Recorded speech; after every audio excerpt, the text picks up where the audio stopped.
बार एक छोटी सी बच्ची हाथ में मिट्टी की गुल्लक लेकर के भागती हुई एक दवाइयों की दुकान पर गई। वो काफी देर तक वहां पर खड़ी रही, लेकिन दुकानदार का ध्यान उसकी तरफ नहीं गया, क्योंकि और भी बहुत सारे लोग खड़े हुए थे। उसने दुकानदार को कई बार बुलाया, लेकिन वहां पर भीड़ इतनी थी कि दुकानदार का ध्यान उसकी तरफ गया ही नहीं। और फिर उस बच्ची को थोड़ा सा गुस्सा आया, तो उसने अपनी मिट्टी की गुल्लक लेकर के वहीं काउंटर पर जोर से रख दी, जिसके बाद में जो दुकानदार था और जितने भी लोग खड़े थे वो सब उस बच्ची की तरफ देखने लग गए। और फिर उस दुकानदार ने उस बच्ची से पूछा, बेटे आपको क्या चाहिए? तो वो बड़े ही भोलेपन से बोली कि मुझे एक चमत्कार चाहिए। ये सुनकर के दुकानदार को कुछ समझ नहीं आया, ना ही वहां पर जो लोग थे उनको कुछ समझ में आया, और सब उसकी तरफ देखने लग गए। फिर दुकानदार ने बोला, बेटे चमत्कार तो यहाँ पर नहीं मिलता है। तो बच्ची को लगा कि वो उससे झूठ बोल रहा है, तो बच्ची ने कहा कि मेरी गुल्लक में बहुत पैसे हैं, आप बताओ आपको कितने पैसे चाहिए, लेकिन मैं आज यहां से चमत्कार लेकर के ही जाऊंगी। तो वहीं काउंटर पे एक और आदमी खड़ा था, उसने उस बच्ची से पूछा कि बेटे क्यों चाहिए तुमको चमत्कार? तब उस बच्ची ने अपनी कहानी बताई कि अभी कुछ दिन पहले मेरे भाई के सर में बहुत तेज दर्द हुआ, तो मेरे पापा मम्मी उसको हॉस्पिटल ले गए। उसके बाद कई दिन तक मेरा भाई घर नहीं आया। तो मैंने कई बार अपने पापा से पूछा, लेकिन उन्होंने मुझे कुछ नहीं बताया। उन्होंने बार बार यही कहा कि वो आ जाएगा, वो कल आ जाएगा, वो कल आ जाएगा, लेकिन वो आ ही नहीं रहा था। तो मैंने देखा कि मम्मी रो रही है। अब पापा मम्मी को कह रहे थे कि उसकी दवाइयों के लिए और उसके इलाज के लिए जितने पैसे चाहिए उतने मेरे पास में नहीं है, अब उसको कोई चमत्कार ही बचा सकता है।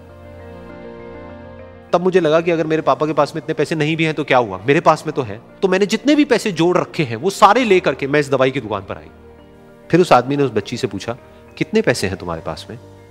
ये सुनते ही उस बच्ची ने अपनी गुल्लक उठाई, जमीन पर फेंकी और तोड़ दी, और पैसे गिनने लग गई।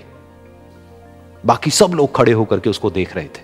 थोड़ी देर बाद उसने सारे पैसे अपने हाथ में इकट्ठे किए और बोली, मेरे पास में पूरे 19 रुपए हैं।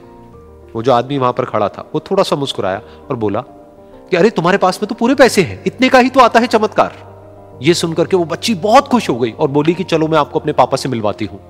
बाद में पता लगा कि वो आदमी कोई आम आदमी नहीं था, बल्कि एक बहुत बड़ा न्यूरोसर्जन था, और उसने सिर्फ 19 रुपए में उसके भाई की सर्जरी करी, और कुछ ही दिन बाद वो ठीक होकर के घर वापस आ गया। फिर कुछ दिन बाद वो बच्ची, उसका भाई, उसके पापा, उसकी मम्मी, चारों एक साथ बैठे हुए थे और बात कर रहे थे। तो उसकी मम्मी ने उसके पापा से पूछा कि अब तो बता दो ये चमत्कार आपने किया कैसे?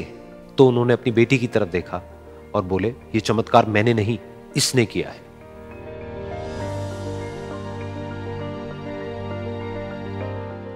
तो यहां पर एक बहुत बड़ी बात है जो हम उस छोटी सी बच्ची से सीख सकते हैं कि जिंदगी में कभी कभी ऐसा होता है कि हमको कोई रास्ता नजर नहीं आ रहा होता है और हम लोग हिम्मत हार जाते हैं। तब हमारे अंदर एक बच्चा होता है जो कोशिश करने से कभी भी पीछे नहीं हटता है।